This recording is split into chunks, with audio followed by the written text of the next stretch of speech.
अस्सलाम वालेकुम फ्रेंड्स, मैं हूं आपका होस्ट शुएब अहमद। सब्सक्राइब कीजिए मेरे चैनल को और बेल के आइकन दबाइए मेरी वीडियो सबसे पहले देखने के लिए।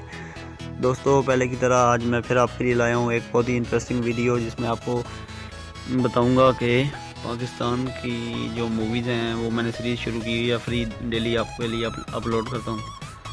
तो आज की मूवी का नाम है रॉन्ग नंबर, जो कि पाकिस्तानी मूवी है। इसका लिंक नीचे वीडियो डिस्क्रिप्शन में है।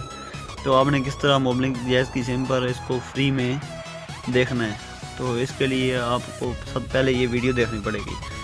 तो वीडियो कंप्लीट देखनी है, कोई भी स्टेप मिस नहीं करना। तो चलें शुरू करते हैं। तो ये इस तरह ये रॉन्ग नंबर का लिंक है, ये वीडियो के नीचे होगा। आपने इसको MX प्लेयर पे ओपन करना है। मैं इसको यहाँ से कॉपी कर लेता हूँ, आपको चेक करवाता हूँ कि मेरा इंटरनेट पैकेज नहीं है और ये बिना पैकेज बिना बैलेंस के ये 100% वर्किंग है। तो आपने इधर आपको तो वो ऑटोमेटिक हो जाएगा, लेकिन मुझे ये मैनुअली एंटर करना पड़ रहा है आपको चेक करवाने के लिए। तो ये अभी देखते हैं, ये देखें जी, ये वर्किंग है। ठीक है ना, ये वर्किंग है, बिल्कुल सही जा रहे हो। मैं इसको आगे करके देखें, क्या बोल रहा भाई? हाँ मैं कह रहा हूँ बहुत ज़बरदस्त चल रही है, बिल्कुल HD।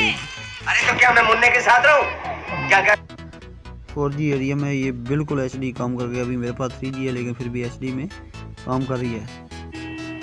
ये देख सर 100% वर्किंग है दोस्तों, ज़ीरो बैलेंस जैज़ की सिम पर बिना इंटरनेट पैकेज। बहुत ही मज़ाहिया मूवी है, लाजमी देखिएगा। चैनल को सब्सक्राइब करना नहीं भूलना आप लोगों ने। मैं daily working tricks free TV channels भी लेकर आने वाला हूँ जल्दी। वीडियो देखने के लिए अल्लाह हाफिज़। पाकिस्तान जिंदाबाद।